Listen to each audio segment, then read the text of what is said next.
Suscríbete a nuestro canal y activa la campana de notificaciones.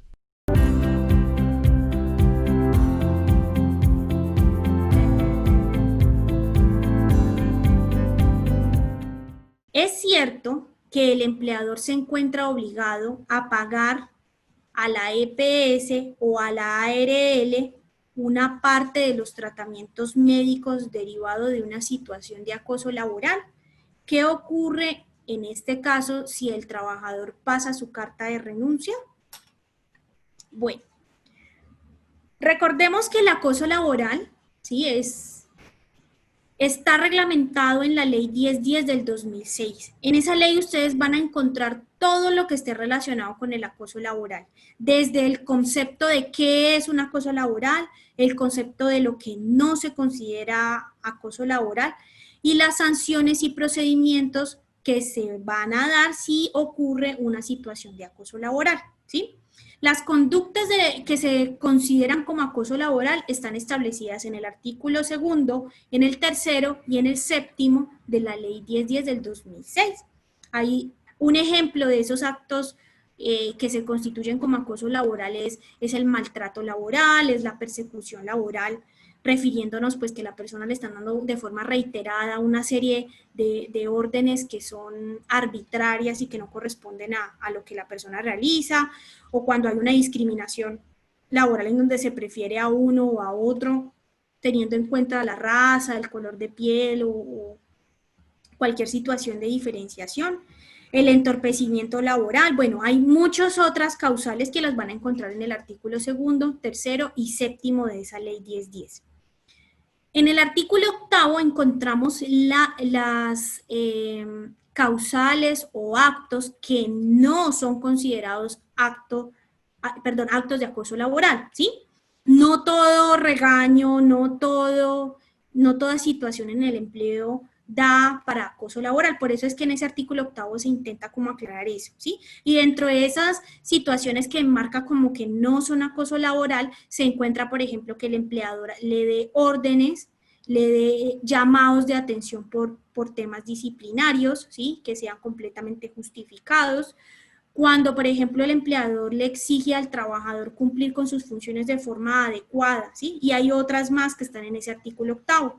Entonces, teniendo en cuenta qué es un acto de acoso laboral y qué no lo es, entonces vamos a responder la pregunta frente a qué sanciones tiene un empleador que realice algún acto de acoso laboral o que lo permita, ¿no? Porque no solamente es que el empleador lo realice, sino que también conozca de compañeros que estén haciendo esos actos de acoso laboral y los permita, no haga nada al respecto, ¿sí? Entonces, estas sanciones las encontramos en el artículo 10 de la ley 1010 del 2006.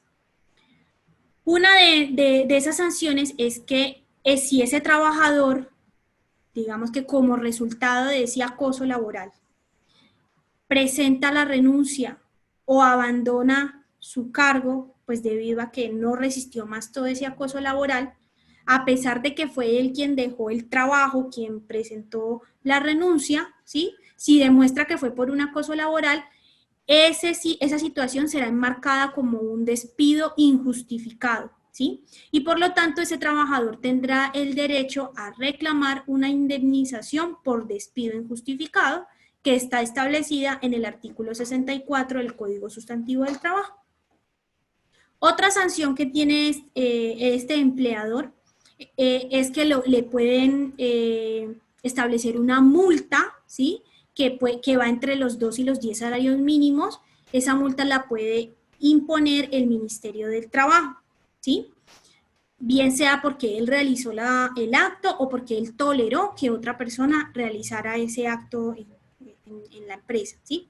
Y finalmente, ese empleador podrá ser condenado a pagar el 50% del costo de los tratamientos a la EPS o a la ARL cuando esa persona sufrió unas secuelas que se originaron del acoso laboral. Es decir, por ejemplo, una persona sufrió un acoso laboral muy fuerte en la empresa y eso le afectó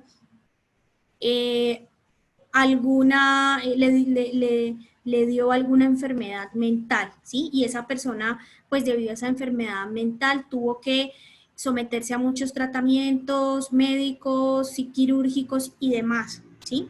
Entonces, cuando se demuestra que eso ocurrió por unos actos de acoso laboral por parte del empleador o consentidos por el empleador, las EPS y las ARLs pueden ir en contra del empleador y cobrarle el 50% de los tratamientos médicos que sufrió esta persona, ¿sí? ¿Por qué? Porque es que lo originó el empleador por medio de su acoso laboral.